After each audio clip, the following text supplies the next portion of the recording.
नमस्कार, मैं डॉक्टर सुरेश परिहार, मानसिक स्वास्थ्य नशा मुक्ति विशेषज्ञ एवं साइकोलॉजिकल काउंसलर। साथियों, आज की वीडियो बहुत ही इम्पॉर्टेंट वीडियो है और इसमें हमसे एक जवाब मांगा है और सवाल ये है कि पिछले 10 साल से एंजाइटी यानी घबराहट से बहुत ज़्यादा परेशान थी एक महिला, जिसका नाम मैं यहाँ चेंज करके बताऊँगा। तो वो महिला पिछले 10 साल से घबराहट से, एंजाइटी से बहुत ज़्यादा परेशान थी। उसने हर प्रकार का इलाज करवाया। एक बार कुछ बेनिफिट होता है, कुछ आराम आता है, लेकिन फिर उसको वापस वही एंजाइटी, वही घबराहट और वो सारे सिम्टम्स वापस आ जाते हैं। ठीक नहीं हो पा रही। जब वो हमारे पास में आई तो हमने उनका डिटेल इवैल्यूएशन किया और ये पता लगाने की कोशिश की कि आखिर उनको दिक्कत क्या है। उन्हीं की मैं आपके सामने ये केस स्टडी रिलीज़ कर रहा हूँ, शेयर कर रहा हूँ। हो सकता है इस केस स्टडी से आपको समझ में आए और बेनिफिट मिले।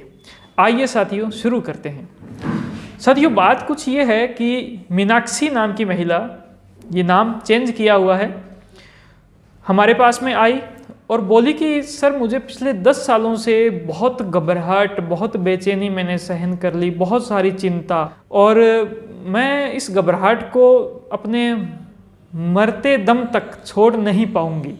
कुछ ये उसकी वर्डिंग थी। और क्या करूं, अब आप बताइए। हमने कहा आपका एक डिटेल इवैल्यूएशन करते हैं। हमने उससे बहुत सारी चीज़ें पूछी, उनके बारे में सारा कुछ जानने की कोशिश की। तो हमें ये समझ में आया कि उसको जो ये सिम्टम्स है, इसकी शुरुआत कब होती है। वो ठीक हो जाती है दवा से वैसे, और फिर उसके बाद में उसके घर के जो सदस्य हैं और ख़ास करके उसके जो बच्चे हैं और जो उनके हस्बैंड हैं, क्योंकि उनकी जॉइंट फैमिली थी, और भी जो लोग हैं वो उसको कुछ ना कुछ बोल देते हैं। एक बार वो सहन करती है, फिर उसके बाद में और 4, 5, 10 बार जब ऐसे होने लग जाते हैं तो फिर उसके बाद में जैसे ही फिर कोई और उसको बोलता है, उसको बात करता है, उसको बहुत ज़्यादा गुस्सा आ जाता है। वो आपे से बाहर हो जाती है। उनको सब कुछ उसको जो बोलना होता है वो सुना देती है, और फिर उसके बाद में जो है उसकी हालत खुद की उनसे भी ज़्यादा खराब हो जाती है। तो कुछ इस प्रकार से उसका एक पूरा सिनेरियो रहता है। तो अब हम अगर बात करें कि उससे मैंने पूछा कि ये सारी जो चीज़ें हैं, अगर आपको समझ में आया है कि ये क्यों हो रही है, किस प्रकार से, तो ये इसका सॉल्यूशन कैसे होगा आपके हिसाब से। तो उसने ये बोला कि सर, अगर मेरे आसपास के जो लोग हैं, अगर वो सुधर जाए, वो अगर अच्छे हो, वो अगर मुझे छेड़े नहीं, वो मुझे परेशान नहीं करे, वो इस प्रकार की बातें मेरे साथ नहीं करे, वो अगर अच्छा बिहेव करें तो मैं ठीक हो जाऊंगी। और मैंने काफ़ी बार कोशिश भी की कि वो ऐसा बिहेव करे।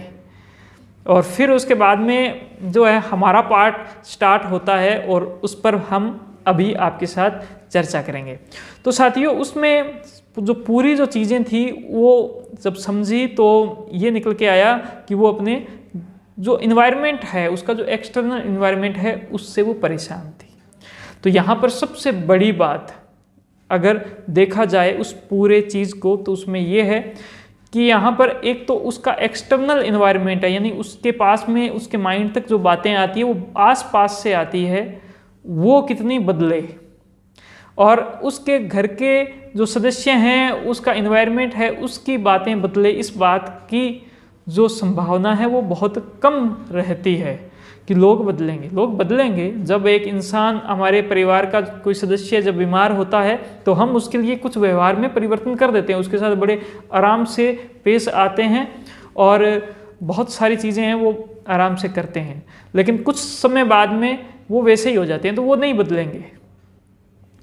अब बदल क्या सकता है जिस पर उस महिला ने ध्यान नहीं दिया, और वो ये है कि उसके खुद का जो माइंडसेट है, उसका खुद का जो परसेप्शन है, चीज़ों को महसूस करने का जो तरीका है, उन चीज़ों को वो जो बात बोल रहे हैं लोग, उनको खुद पर कितना लेते हैं हम, इस बात का जो एक तरीका है वो बदल सकता था अगर इस पे काम किया जाए तो। और यहीं से ही इस महिला की बदलाव की, इसकी ज़िंदगी के अंदर जो सुधार आया है आज, उसकी एक जो पहला कदम है वो यहीं से स्टार्ट हुआ कि आपने आज तक बाहरी एनवायरनमेंट को बदलने की कोशिश की, लेकिन आपने अपने माइंडसेट को खुद का बदलने की जो कोशिश है वो नहीं की। आइए हम शुरू करते हैं अपने आप को, खुद को बदलने की कोशिश करना। तो साथियों, इसमें सबसे इम्पोर्टेंट जो बात थी वो था उसका परसेप्शन, उसका महसूस करना। लोगों की जो बातें थी उसको वो किस रूप में महसूस कर रही है। हमने जब इसका एनालिसिस किया तो इसमें हमें ये पता चला कि उसको कुछ समय बाद में हर एक किसी की बात को इस प्रकार से महसूस होता है कि वो बात सिर्फ मेरे लिए ही कही गई है। इस बात को हम पैटर्न जो एक सेट होता है इसको हम बोलते हैं पर्सनलाइजेशन, कि वो बात सिर्फ मेरे लिए ही कही गई है। जब उससे कोई किसी प्रकार की कोई बात करता था तो उसका जो सोचने का जो तरीका था वो ये था कि वो सिर्फ एक ही बात सोच पाती थी कि अच्छा ये बात बोली है, ये बात का मतलब ये होता है और ये इसने मेरे लिए ही बोला है।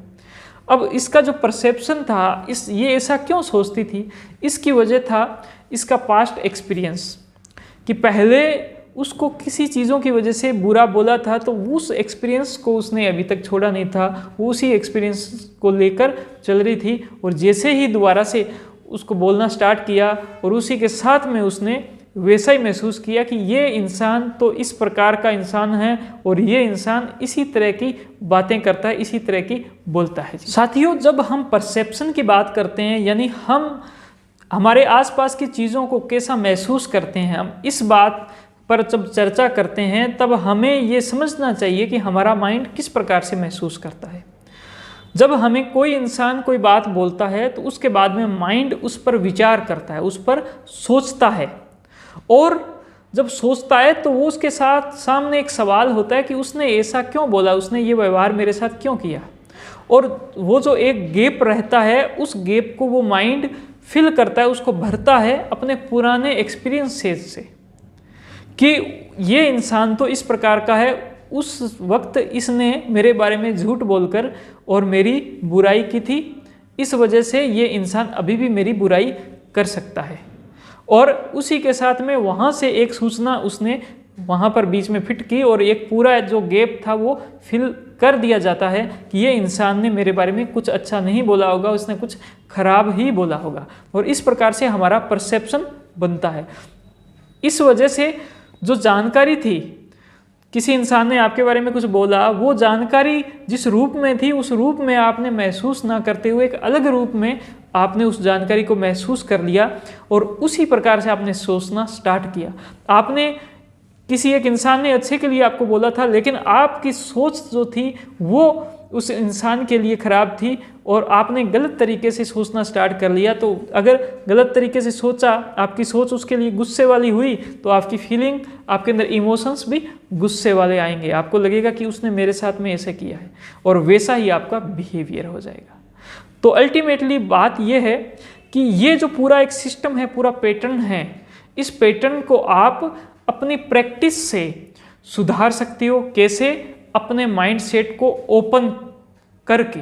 वो कैसे? जब भी आपको कोई एक इंसान बात बोले और उस बात की वजह से जब आपको गुस्सा आने लग जाए या ऐसे इमोशंस आने लग जाए जो आप नहीं चाहते, तो आप फिर से विचार करो उस बात पर।